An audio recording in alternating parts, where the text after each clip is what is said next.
저는 이 구절을 읽을 때마다 정말 가슴이 아주 찌릿해옵니다. 왜냐하면 이거는 구약의 모세가 하나님의 계명을 받으러 올라가서 돌판에 계명을 받아온 것과 같은 마음으로 우리가 읽어야 하는 거기 때문입니다. 새 계명을 너에게 주노니. 그럼 이게 처음 주는 계명이 아닌 거야. 그 전에 옛 계명이 있었던 거예요. 이 옛 계명, 이 계명을 우리가 안 되는 거죠. 이미. 그래서 설명할 필요가 없습니다. 그리고 이것은 새 계명입니다. 저는 우리가 정말 목숨을 건다면 저는 여기다 걸어야 한다고 믿습니다. 저는 개인적으로 교회에서 태어나서 교회에서 자라고 참 교회가 정말 익숙한 사람입니다. 어쩌면 딴 게 할 게 없어서 목사가 되는지도 모르겠습니다. 교회 일이 저한테는 너무나도 익숙하고 편하고 쉽습니다. 다른 사람에 비해서 쉽습니다. 정말 저는 김관주 목사님 다시 만나 뵙고 우리 베델교회 와서 이렇게 상황들을 보면서 저는 정말 얼마나 이해가 되는지 모르겠어요. 정말 모든 상황이 이해가 됩니다. 교회에서 정말 달고 다른 사람입니다. 교회에서 달고 다른 사람. 정말 성경 퀴즈 같은 거 할 때는 일부러 안 맞춰요. 쉬운 것, 어려운 거 나중에 혼자 맞추려고. 교회에서 하면 정말 익숙해요.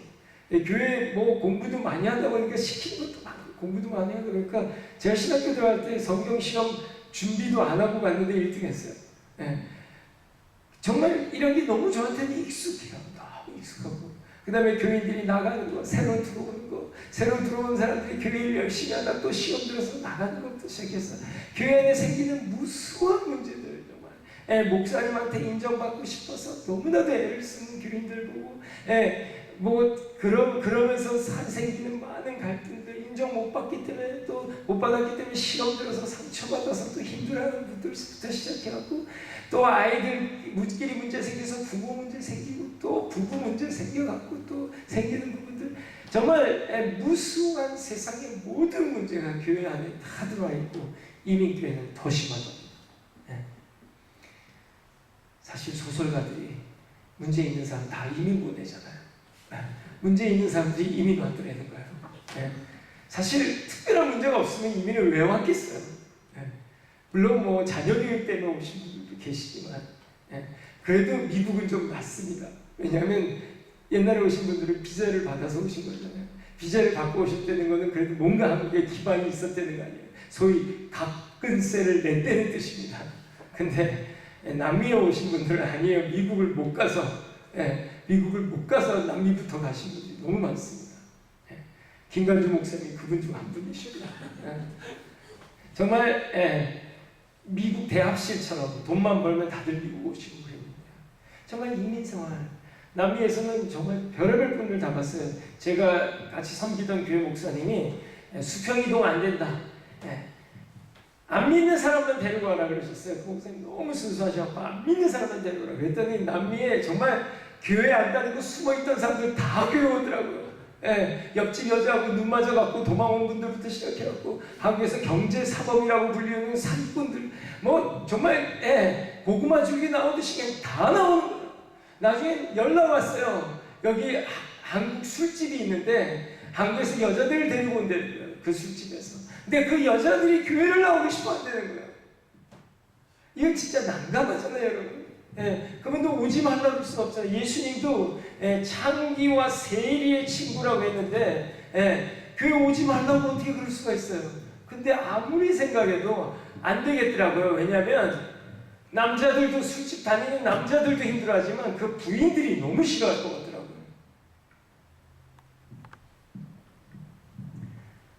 참 저는 그런 과정들을 이렇게 겪으면서 정말 교회란 무엇인가 생각을 한두 번 한 게 아니에요. 제가 좀 이렇게 흔히 얘기하는 동안입니다. 참 요즘은 동안이 그래도 대세고 좀 이렇게 인기예요. 근데 사실 저 어렸을 때만 해도 남자가 나이 어려 보이면 진짜 한국사는 무시당했어요. 저는 그 과정도 겪고 또 동안일에서 또 신나는 과정도 겪네요. 이 격세지감이고 되게 시간이 지나면 뭐든지 바뀔 수 있는. 이제 아까 보니까 우리 저기 그 희수자매의 부모님은 저보다 더 동안이신 것 같아요.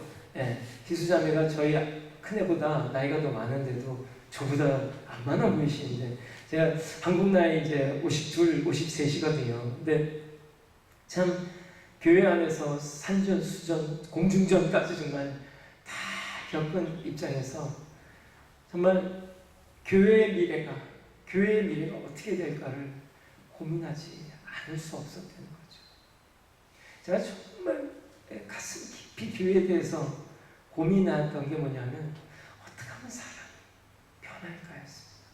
어떻게 하면 사람이 변할까? 저는 교회 안에서 아주 정말 소수지만 변한 사람을 봤거든요. 변한 사람. 대부분 그 교회에서 변하진 않았습니다. 변해갖고 교회를 왔죠. 근데 참 어떻게 변했는지 변했더라고요. 아주 소수가. 근데 사람이 어떻게 하면 변할까? 이게 이제 제 가장 고민이었고 제 마음의 아픔이었습니다. 필립 얀스가 쓴 책이 있죠. 나의 사랑, 나의 고민, 교회. 딱 제 마음입니다. 교회 애증관계예요. 완전히 애증관계. 교회가 너무 힘들고 싫고 근데 저희 아버님 목회가 정말 너무 마음에 안 들었었어요. 너무 마음에 안 들었어요. 왜 그렇게 하실까? 좀 이렇게 좀 하지. 근데 오늘따라 목이 좀 많이 타네요. 죄송합니다. 저만 물 마셔서 정말 죄송합니다.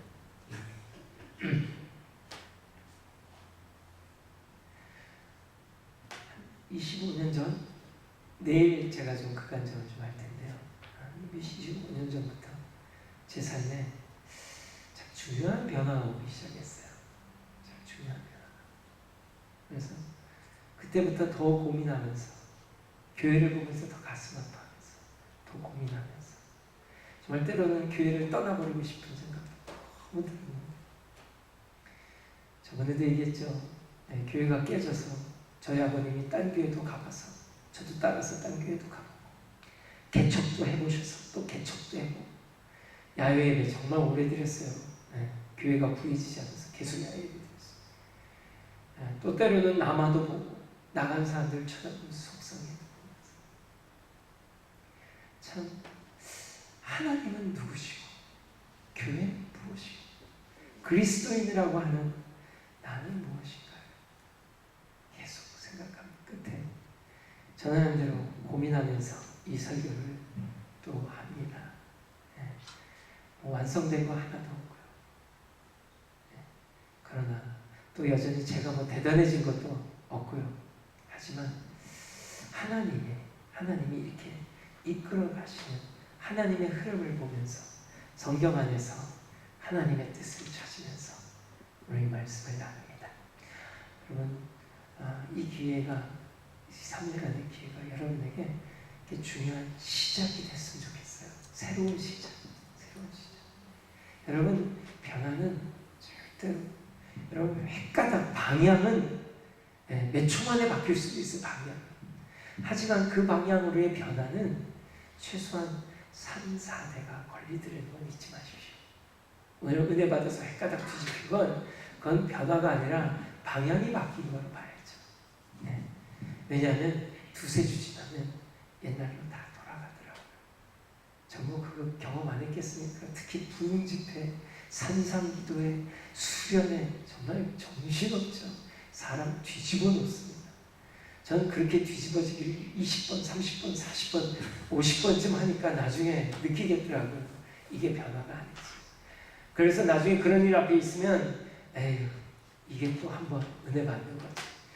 여러분 그게 쓸데없는 일이 절대로 아닙니다. 정말 중요하고 필요합니다. 하지만 그게 변화일까라고 생각은 하지 마시는 거예요. 여러분 구약에 보면 성경에 저주가 3, 4대가더라고요. 저주가 그것도 축복이 들어와서 3, 4대까지 축복이 안 들어오면 저주는 계속되는 겁니다. 근데 축복이 들어와서도 3, 4대를 간다는 건 무슨 뜻이냐면 그만큼 우리에게 굳어진 거, 조상 대대로 내려온 거는 그렇게 쉽게 변하지 않는다는 것을 의미합니다. 여러분, 작년 이맘때와 지금, 여러분 예수 처음 믿었을 때와 지금 그렇게 크게 차이나게 변하셨다고 생각하십니까? 아니더라고요. 좋아진 면은 있어요. 좋아진 면이 있는데 나쁜 건 옛날 그대로 들어요. 만약에 옛날에 만났던 친구들, 옛날에 했던 짓 그대로 하면 나는 옛날처럼 그대로 돌아갈 수 있다는 거죠. 우리의 죄성은 별로 변하지 않았다는 거예요. 주님과 함께 누리는 은혜와 그 주님의 그 하나님의 성품은 우리에게 더 많이 생겼습니다. 분명히 생겼어요. 그거는 변했고 그건 성숙했어요. 하지만 우리가 원래 갖고 있던 죄성은 별로 변화된 게 없더라고요. 더 씌워지고 더 가려지고 더 포장되고 더 멋있어졌을 뿐이지 옛날하고 말을 좀 더 고상하게 하고 껍데기가 더 멋있게 두꺼워져서 속이 밖으로 잘 안 나올 뿐이지 집안 식구한테 물어보면 옛날이나 지금이나 똑같더라고요. 그런 면이 강하더라고요. 저는 헷가닥 뒤집히는 변화보다는 정말 방향을 분명히 더 알면서 더 명확히 방향을 해서 한 걸음씩 더 나가실 수 있는 부흥회가 될 수 있기를 간절히 기도하며 준비했습니다. 함께 나눠주실 수 있으면 합니다. 여러분, 옛 계명에서 우리는 새 계명으로 가야 하는 시대에 왔습니다. 제가 지난번 와서 한국교회 이야기를 좀 했죠. 왜 한국교회가 힘든가? 한국교회 굉장히 힘듭니다. 여러분, 지금처럼 한국교회가 힘든 적 없습니다. 코어바디스라는 영화가 나왔어요. 어제인가 그저께 개봉했습니다. 기회 되시면 꼭 보세요. 여러분, 한국 영화 저기 CGV 코리아타운에 가면 볼 수 있어요. 한국 영화 볼 수 있습니다. 개봉작 볼 수 있습니다. 코어바디스 한번 보세요. 거기에 교회 건축 문제, 교회 세습 문제, 이런 여러 가지 교회 문제들을 다 다뤘습니다. 요즘처럼 한국 교회가 인정 못 받는 시대는 없었습니다. 제일 싫고 제일 기피하고 싶고 제일 신뢰하지 못하는 종교 순서 나누면 제일 마지막이 기독교입니다. 기독교 1등은 계속 천주교고요. 끝은 기독교입니다. 시작과 끝이. 참 그리스도인이라고 불리우는 사람들입니다. 생각해보니까 오늘날 한국교회 모습은 전 세대 그리스도인들의 기도 응답의 면이 되게 크더라고요.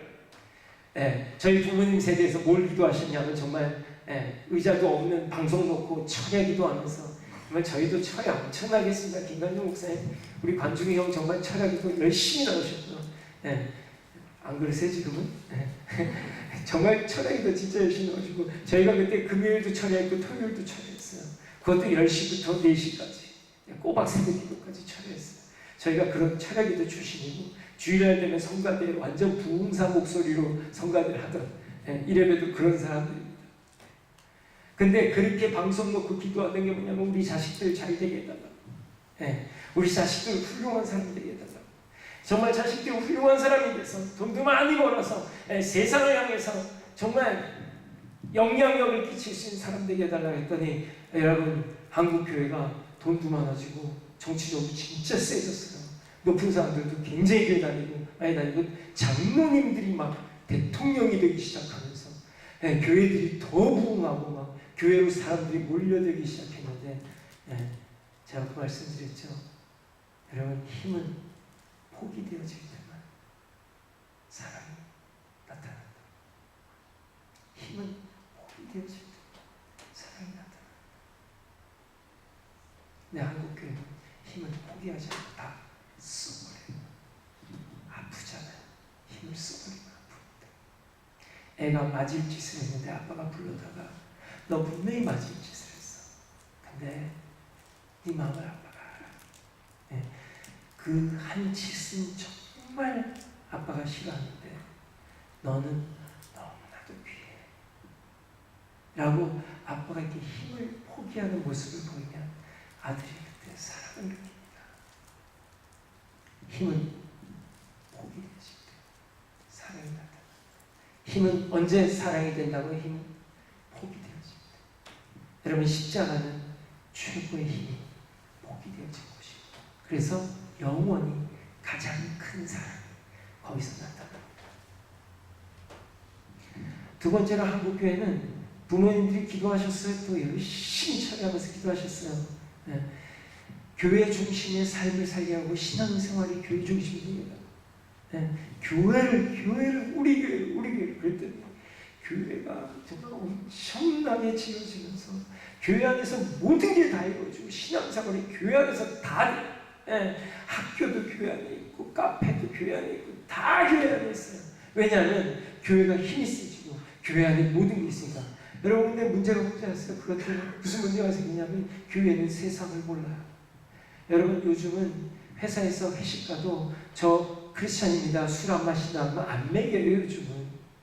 옛날엔 완전히 눈에 나고 괘씸죄 걸릴 때 요즘은 안 먹여요. 그러면서 상대를 안 해요. 그러면서 재미없는 놈하고 상대를 안 해요. 그러면서 그리스도인들이 더 이상 비그리스도인 친구가 없어요. 세상을 몰라요. 그러니까 전도를 못해요.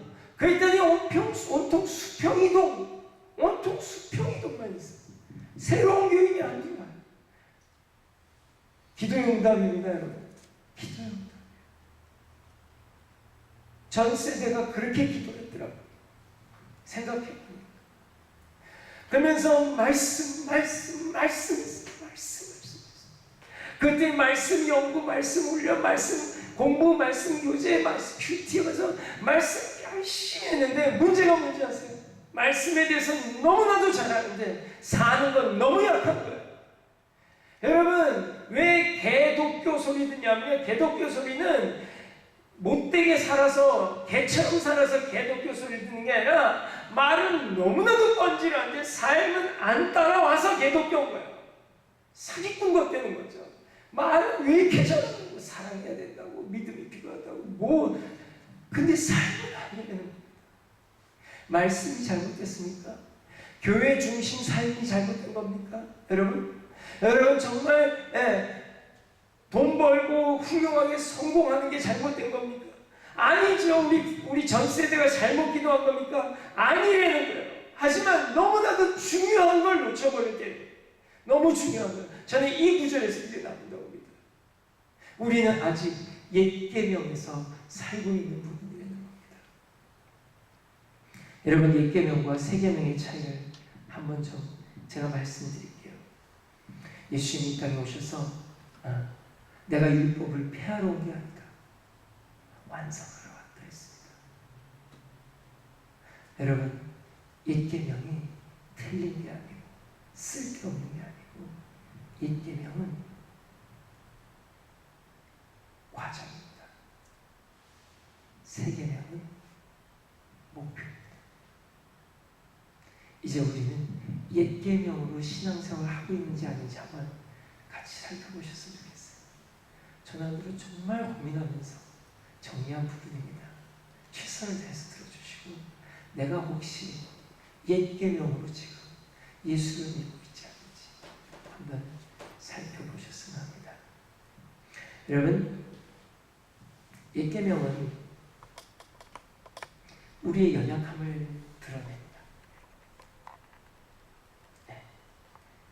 십계명을 비롯해서 소위 토라라고 하는 모세오경을 중심으로 구약성경을 쫙 보는데 인간의 연약함을 드러내는데 집중하고 있습니다. 대부분이요. 저는 참 시편을 굉장히 좋아하는데 다윗은 특별히 참 구약에 있는 하나님의 사람 중에 독특한 사람이에요. 다윗이. 뭐가 독특하냐면 다윗 시진 시는 패턴이 있습니다. 그 패턴이 앞에는 그 힘들어 죽겠다는 얘기예요. 그러다가 그게 뒤집혀서 뒤에 가서는 찬양하는 이야기입니다. 그러니까 연약함이 있고 연약함을 해서 오는 찬양이 있는데 그 사이에 뭐가 있냐면 이 전환. 그러니까 지금 연약함과 문제와 아픔과 이 모든 거에서 찬양으로 전환되는 과정이 있는데 그 과정에 뭐가 있냐는 거예요. 저는 이게 너무나도 중요하다는 겁니다. 저는 여러분이 이 부분을 분명히 찾으실 수 있길 바라요. 그래서 옛 계명을 버리는 게 아니라 옛 계명을 통해서 내가 새 계명으로 나가는 삶이 시작되고 또 그것이 내 삶 속에 누려지면서 나누어질 수 있기를 바랍니다. 먼저 누리지 않으면 나누는 건 불가능합니다. 제가 선교지에 정말 뛰쳐나온 선교사님들 정말 많이 봤어요. 근데 그 중에 정말 아직 자신의 삶 속에서 정리되지 않고 자신의 가정이 아직도 충분히 그런데 준비 안 됐는데도 정말 열정만 갖고 뛰어나오신 분들이 꽤 많으시더라고요. 여러분, 그러면 분명히 하나님이 그분 목덜미 잡고 가정으로 다시 데려가시더라고요. 가정에서 문제가 생기면서 가정으로 데려가시더라고요. 여러분, 수신제가 지구 평천하게 시작은 나야 되고 그 다음에 가정에서 인정받고 검증받아야 합니다. 그래야 바깥으로 나가고 안전합니다. 왜냐하면 집에서 새는 바가지는 바깥에서도 필경 새기 때문이죠. 옛 계명은 우리의 연약함을 드러냅니다. 그래서 우리의 신앙이 어디에 초점을 맞춰지냐면 죄의 회개와 죄책감과 나를 어떻게든지 깨끗게 하려고 애를 쓰는데 초점이 맞춰집니다. 그러나 새 계명은 초점이 달라요. 새 계명은 초점이 달라요. 한번 생각해보세요. 새 계명은 저기 써있는 이 구절, 새 계명은 어디에 초점을 맞출 수 있을까요? 어디에 초점을 맞추고 있을까요? 네. 한번 생각해 보시길 바랍니다. 여러분, 옛 계명으로 살면 주로 어떤 하나님을 찾냐면 구원의 하나님을 찾습니다. 나를 도와주시고 내 연약함을 돌봐주시고 나의 부족함을 채워주시고, 그래서 우리의 기도 내용이 계속해서 이거 주시고 저거 주시고 이거 주시고 저거 주시고 저거 주시고. 왜? 필요하니까. 내가 너무 연약하니까. 내가 너무 부족하니까. 여러분, 이거 거짓말도 아니고 이거 사실입니다. 그리고 우리 안에 그런 부분들이 정말 많고 우린 그런 기도를 할 수밖에 없습니다. 근데 제가 말씀드립니다. 이게 옛 계명의 신앙이라는 겁니다. 새 계명의 신앙은 다르게 믿습니다. 이거와 다르게 믿습니다. 전 여러분들이 이것이 플립될 수 있는, 즉 이걸 과정으로 삼아 옛 계명을, 즉 우리가 이제까지 살아온 신앙생활의 과정으로 삼아 새 계명이 우리의 목표가 되고 그 목표가 이루어질 수 있도록 우리 삶에 변화가 올 수 있기를 주님의 이름으로 축원합니다. 아멘. 이것이 우리 한국교회가 지금 현재 와 있는 한계입니다. 한계예요. 네. 여러분, 경건이라는 단어 아세요? 유세베이아, 경건. 네. 경건은 serving이라는 뜻입니다. 주를 섬긴다는, 잘 섬긴. 유세베이아, 세베이아는 서비스, 유는 잘, 좋은. 그러니까 좋은 섬김이라는 뜻인데 한국에서는 어떻게 하다가 번역이 경건으로 나왔습니다. 우린 경건은 뭡니까? 여러분, 경건이 여러분에게 어떤 영향을 주는지 한번 볼까요? 경건할 때 4가지가 주로 그 안에 들어갑니다. 더 있을 수 있는데 제가 정리한 건 4가지입니다. 첫째가 죄를 피하고 죄를 멀리하려고 애를 쓰는 것. 이거 되게 중요하죠. 이게 경건의 하나로 들어갑니다. 이게 경건의 하나로 들어가요. 굉장히 중요한 요소입니다. 우리는 이게 거룩이라고 생각하는데 여러분, 사실 거룩하고는 좀 다릅니다. 왜냐하면 그렇다면 저기 몰몬 교도들도 거룩한 거고 여호와의 증인도 다 거룩한 거죠. 정말 우리보다 죄 안 지려고 얼마나 애를 쓴지 아세요? 여러분, 솔트레이크 시티 한번 가보세요. 반 이상이, 주민의 반 이상이 몰몬이잖아요. 진짜 정직하고 진짜 예쁘다, 진짜 성실해. 정말 웬만한 그리스도인은 따라도 못 갈 거야. 성인 소리 들을지도 모르겠어요. 여러분, 여호와의 증인은 빨간불 지나가다가 사고 나서 죽으면 부활을 못 받아요. 천국을 못 가요.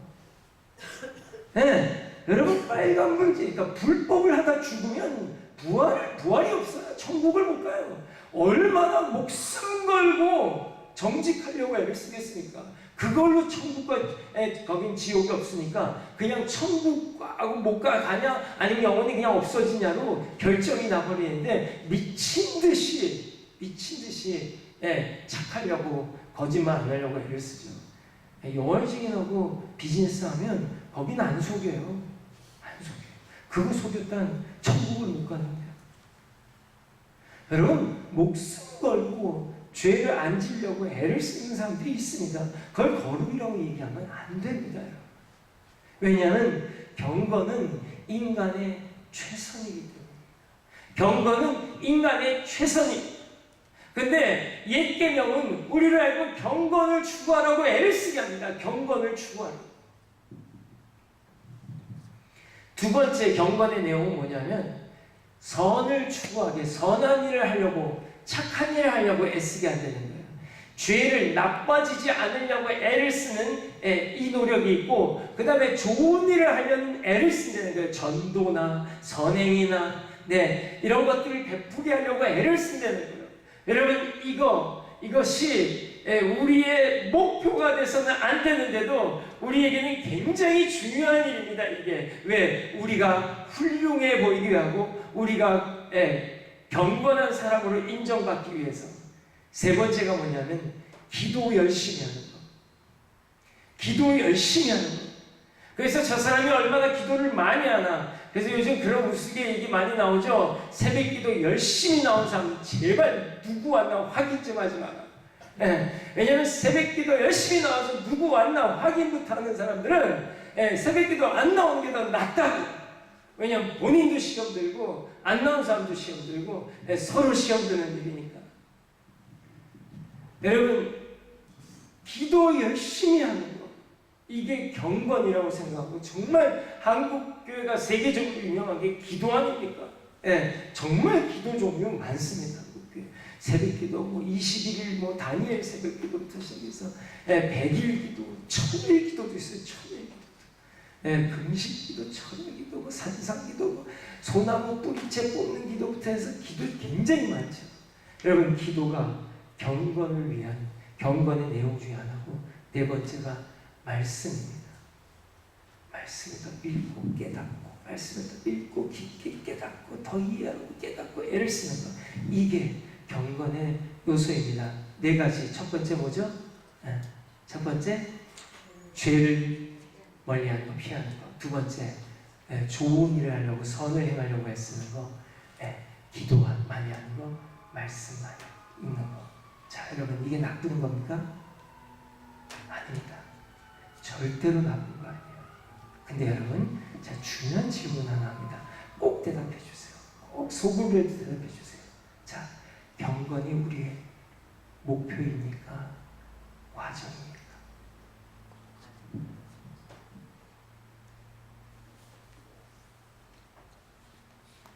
경건이 우리의 목표입니까?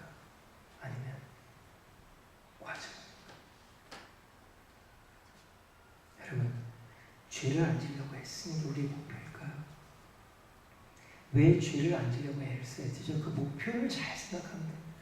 왜 죄를 안 지려고 애를 쓰냐면, 여러분, 유교, 불교, 무속 종교에게 영향받는 사람은 죄를 안 지려는 게 나를 깨끗하게 하려고 하는 노력입니다. 이건 종교입니다, 여러분. 기독교는 절대로 그렇게 가르치지 않습니다. 죄를 멀리하고 애를 쓰는 게 나를 깨끗하게 해서 거룩하게 만드는 거 아니고, 우리의 거룩함은 어디서 와야 되냐면 거룩하신 하나님을 만나는 데서 와야 된다는 거예요. 하나님과 거룩하신 하나님을 만나고 그분과의 교제 속에서 우리는 그 거룩함이 우리 속에 이렇게 나타나야 되는 문제지, 우리가 죄를 안 지려고 애를 써서 거룩해진다면 그건 내 공로고 내 의고 내 것이기 때문에 절대로 안 되는 거예요, 여러분. 내 노력이 나를 의롭게 만든다고요? 그럼 예수님은 왜 죽으셨냐고요? 예수님의 돌아가심이 의미가 없어지는 겁니다. 여러분, 죄를 안 지려고 애를 쓰는 것은 거룩하신 하나님을 만나는데 방해가 안 되기 위함이지, 죄를 안 짓는 게 목표가 아니라는 겁니다. 그게 방해가 되니까, 너희가 예물을 드리다가 형제와 화목하지 못한 것이 생각나거든 예물 드리는 것을 내려놓고 가서 화목하고 다시 와라. 자, 이 말씀 무슨 뜻이죠, 여러분? 너희 형제하고 싸웠으면 예배 안 받아. 너희는 싸웠으면 끝이야. 예배 안 받아. 회개하고. 그러면 아무도 예배 못 드려요, 여러분. 다 회개하고 오느라고 예배 못 드려요. 여러분 그 구절은 싸웠으면 예배 안 받아가 아니라 생각나거든. 이게 중요한 거예요.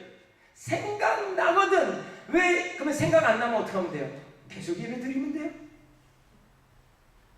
중요한 건 예배입니다. 근데 이 예배가 자꾸만 딴 생각으로 방해가 되니까, 자꾸만 이 생각 저 생각 때문에 주님을 못 만나니까 그거 해결하고 오라는 겁니다. 이게 중요한 거예요. 여러분 왜 죄를 안 지려고 애를 써야 되냐면 이것 때문에 하나님을 만나게 자꾸만 방해될까 봐 사단이 참소하는 거예요. 너 그 짓 하고도 하나님을 찾냐? 어림도 없다. 여러분 그런 참소를 들을 때마다 이렇게 말씀하세요. 하나님 나 그런 거 다 알고 사랑하셨어. 좀 얘기하시라고요. 사단에게 얘기 한마디로 얘기하세요. 하나님이 내가 그렇게 얼마나 나쁜지 다 알고 사랑하셨어. 걱정하지 마. 물론 여러분 이게 뭐 백제라도 아니고 이게 그런 게 아니지 않습니까? 중요한 거는 죄를 안 지려는 노력은 하나님께 나가는데 방해를 최소화시키는 노력입니다. 중요한 건 하나님을 만나는 겁니다. 하나님을 만나는 거예요. 두 번째, 선을 행하려는 이유가 뭐라고요? 그것도 역시 하나님께 나가는데 방해돼요. 방해가 안 돼요. 너 그런 것도 안 하면서, 전도도 안 하면서 무슨 기도를 하냐?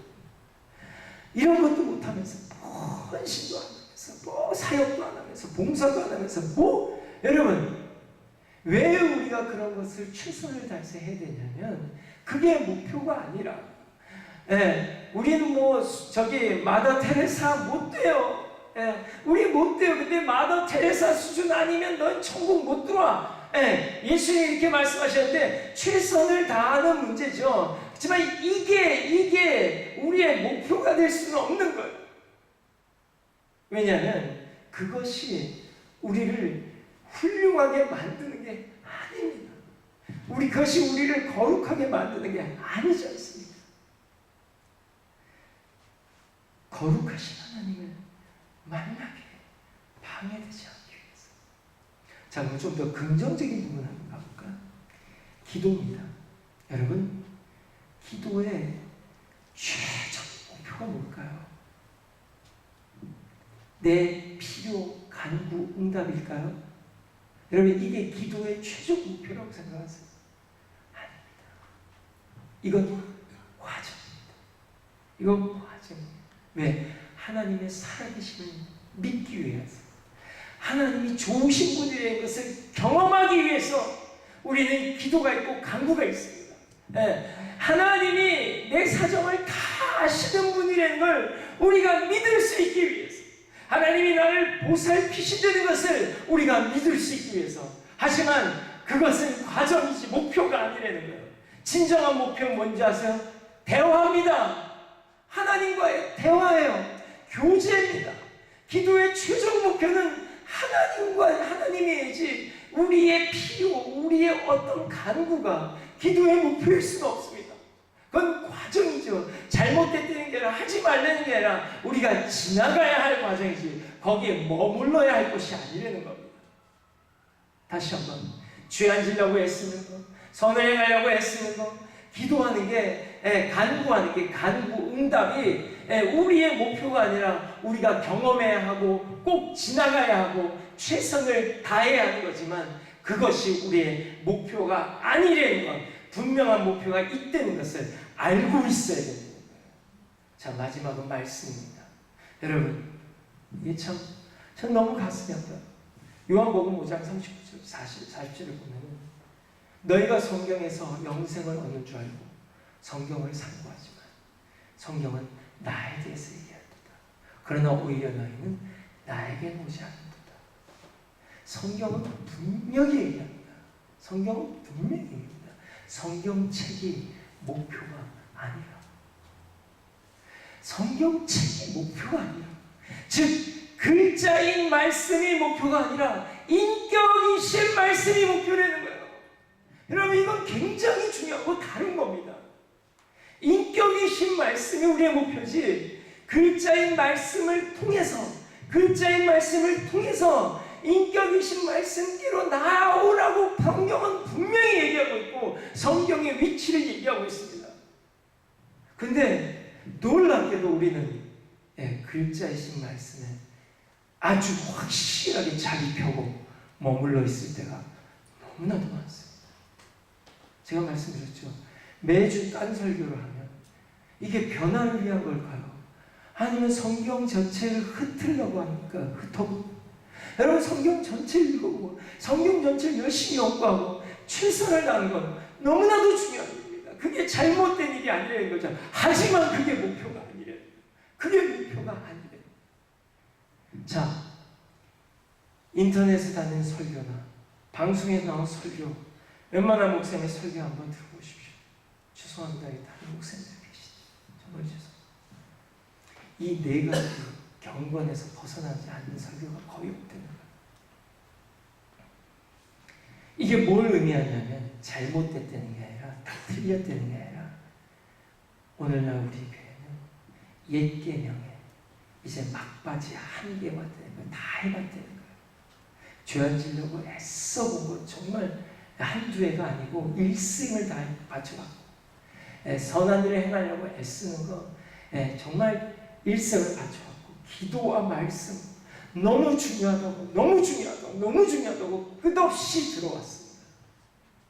근데 결과는 뭐냐면 자기의, 자기 공로, 자존심, 아픔, 상처, 시험 등 계속 반복되고 있어요. 전 정말 저희 교회에서 언제 쫓겨날까 부들부들 떨고 있어요. 저희도 무슨 일을 하나 했을 때마다 끝나고 나서 반응이 어떨 거냐에 대해서 정말 부들부들 떨어요. 그리고 언제쯤 떠나게 될까 이런 생각 정말 많이 해요. 담임 목사님과 관계 정말입니다.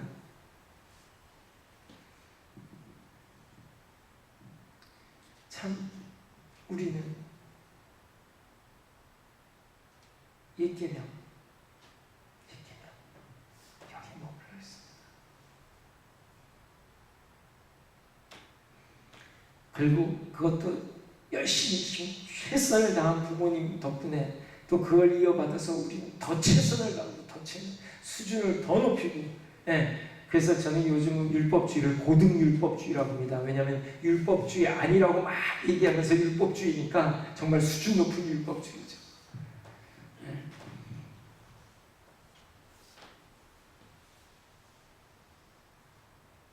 여러분, 이 한계에서 새 계명으로 나갈 수 있는 방법은 뭘까요? 정말 마태복음이나 또 사도 바울은 이런 걸 위해서 많이 쓰여졌더라고요. 집중적으로. 뭐냐면 유대인들이 어떻게 하면 정말 진정한 그리스도인이 될 수 있을까를 간절히 원하면서 썼더라고요. 정말 누군가가 우리에게도 그렇게 알려줬으면 좋겠어요. 한국교회 교인 여러분, 여러분은 이제 옛 계명의 한계까지 왔습니다. 옛 계명은 과정입니다. 이것이 목표가 아닙니다. 우리가 목표로 나아갑니다. 그런 말씀이 이제 너무나도 필요한 때가 됐다는 생각이 듭니다. 여러분, 옛 계명은 내 문제, 내가 더 좋아져야 되는 나 하는 게 훨씬 더 나의 부족함, 내가 더 연약함에서 벗어나는 이런 쪽에 집중되어 있고 또 하나님의 말씀 또한 그것을 드러내는 데 집중되어 있습니다. 이스라엘 민족이 얼마나 하나님 앞에서 악을 행하는지가 그냥 열왕기상 열왕기 전체 다 해요. 그냥 선한 왕 몇 명 없고 그냥 다 하나님의 목전에서 그냥 악을 행하는 온통 모든 거 선지자들의 선지서에서 예언하는 모든 게 다 악을 행했기 때문에 그들이 심판을 받는 이 모든 인간의 문제가 아주 적나라하게 드러납니다. 물론 아가서 같은 이런 아니면 또 룻기 같은 어떤 이렇게 굉장히 하나님의 사랑의 마음을 표현하고 또 다른 부분에서도 꽤 많이 바탕에 하나님의 사랑을 표현하는 부분이 분명히 있습니다. 하지만 구약에 특히 모세오경에 이런 부분에서 나타나는 많은 부분은 우리의 연약함을 다뤄주고 있습니다. 인간은 연약합니다. 정말 연약합니다. 이거는 우리가 깊이 할수록 더 깊이 할수록 우리에게 유익합니다.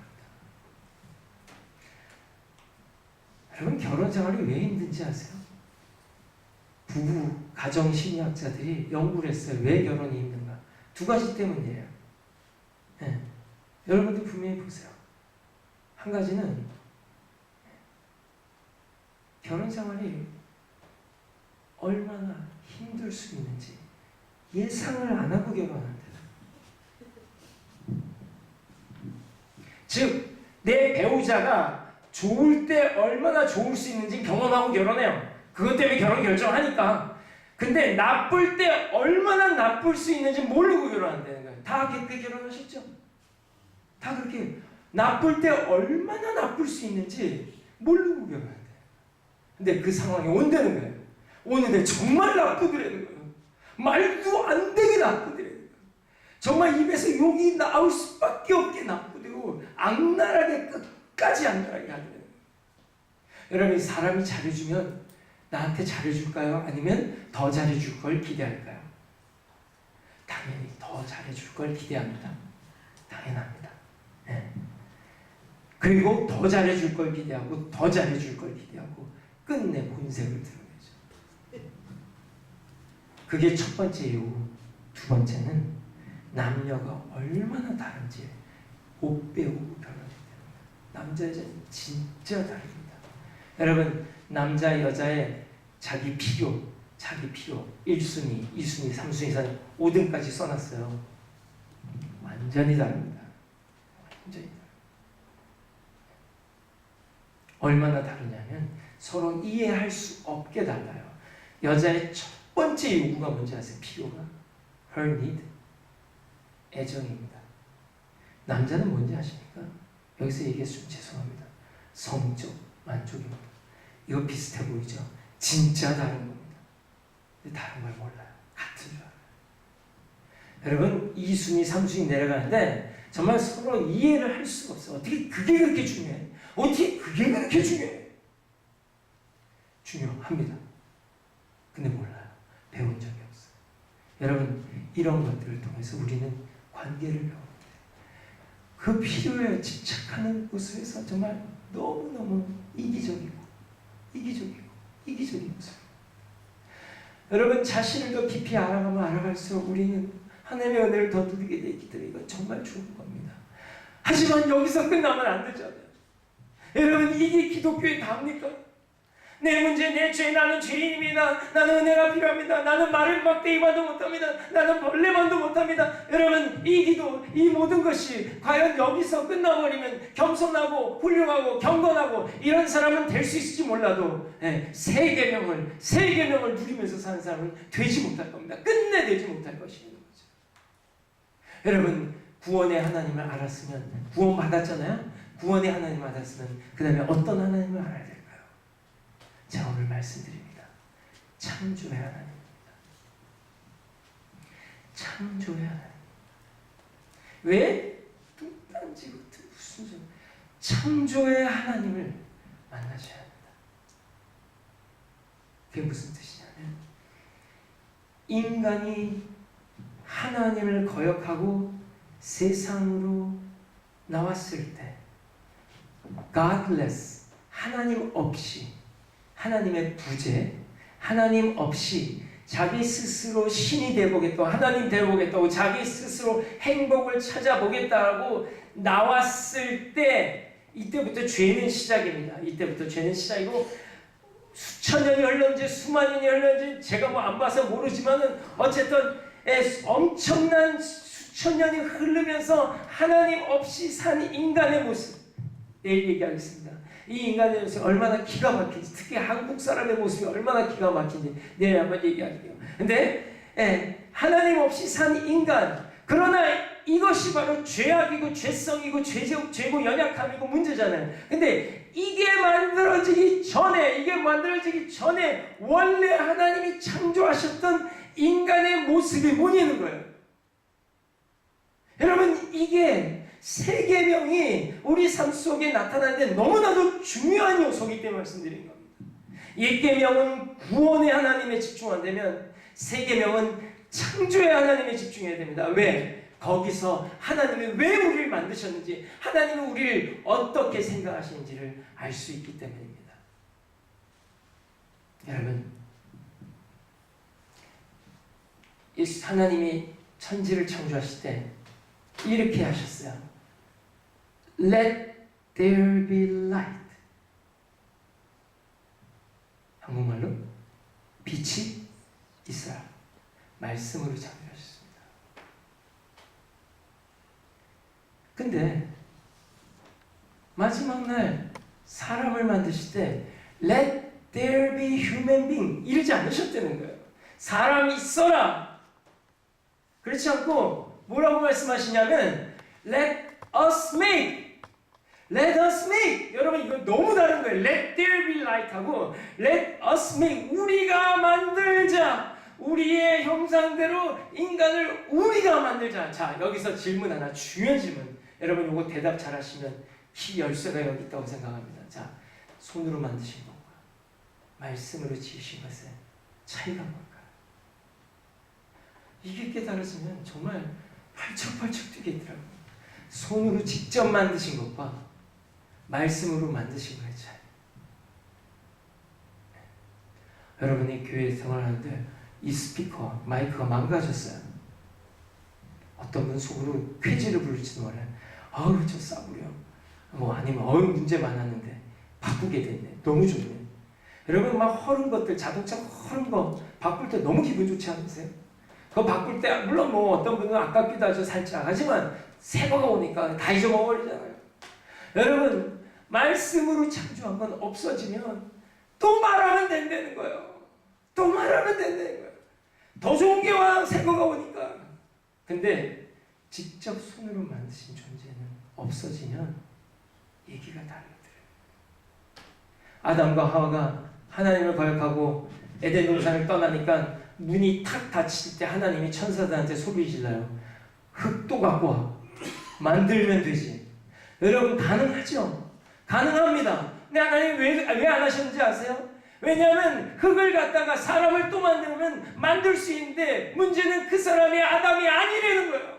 아담이 아니라 딴 사람이라는 겁니다. 이거는 굉장히 중요한 부분입니다. 제가 뭘 말씀드리고 싶냐면 인간의 존재의 귀함에 대해서 말씀드리고 싶은 거예요.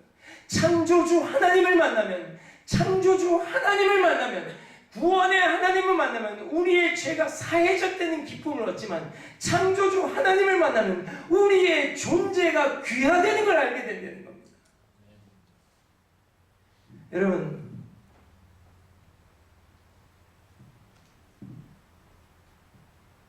우리의 존재는 왜 귀하냐면 unsubstitution, no substitution. 즉 대체할 수가 없기 때문에 귀합니다. 여러분 엄마가 애를 낳는데 애가 죽었어. 하나도 안 슬프면서 또 낳으면 되지. 이런 엄마는 없죠. 왜냐하면 또 낳을 수 있습니다. 문제는 또 낳아도 그 애가 아니에요.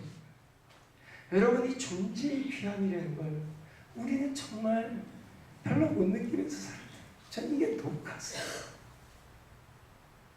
정말 너무 가슴 아프게 우리는 잘못했으면 존재까지도 우스워지고 가치가 없어진다는 거예요. 여러분 그렇지 않습니다. 그렇지 않습니다. 인간이 아무리 죄를 졌어도 아무리 죄를 졌어도 하나님은 인간을 포기할 수 없는 이유는 그 문제보다 그 죄악보다 그 존재가 더 귀하기 때문입니다. 그래서 스카펙이 그런 얘기를 했죠. 목욕한 물과 애기를 함께 버리지 말아라. 여러분 애가 오물통 속에 빠지면 쓰레기통에 버리십니까? 아니죠. 오물보다 애가 더 귀하기 때문에 우리는 버리지 않습니다. 여러분 우리의 죄악됨보다 우리의 존재는 더 귀합니다. 왜 귀한지 아세요? 하나님의 형상으로 창조되었기 때문에. 여러분 장갑은 손의 형상입니다. 장갑 속에 뭐가 들어가면 꽉 차요? 손. 만약에 발이 들어가면 안 차죠. 당연히 빈자리가 남죠. 자기 자리가 아니니까.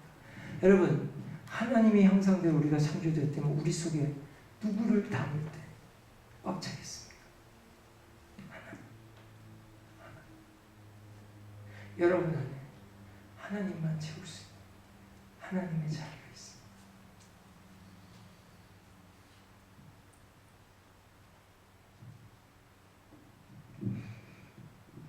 제가 참 좋아하는 노래가 있는데 저희 아내가 가사를 썼어요.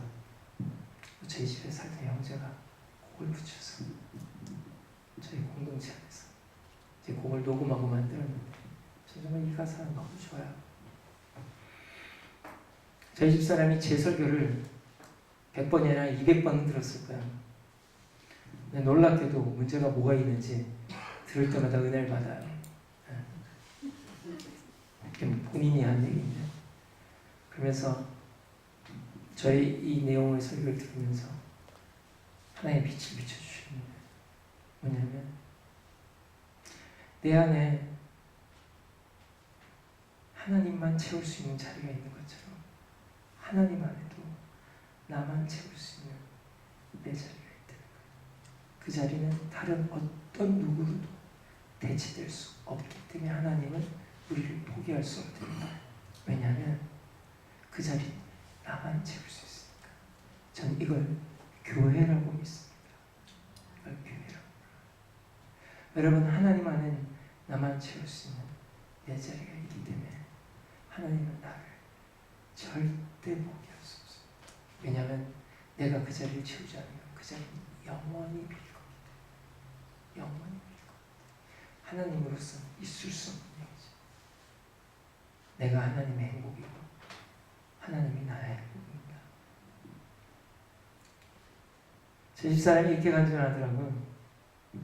하나님이 왜 나까지 사랑하실까? 내가 뭐라고?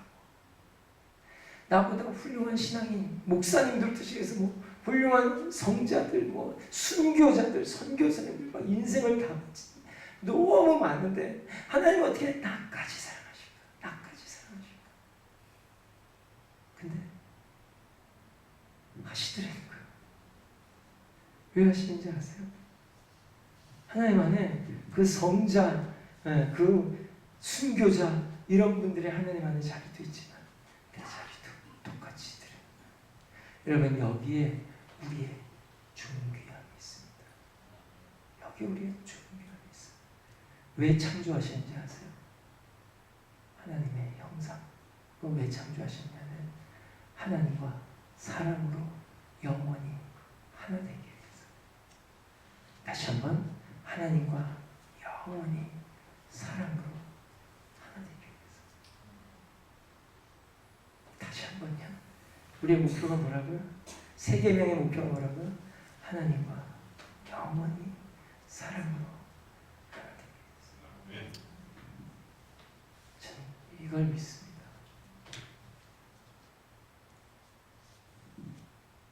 우리 주님의 노래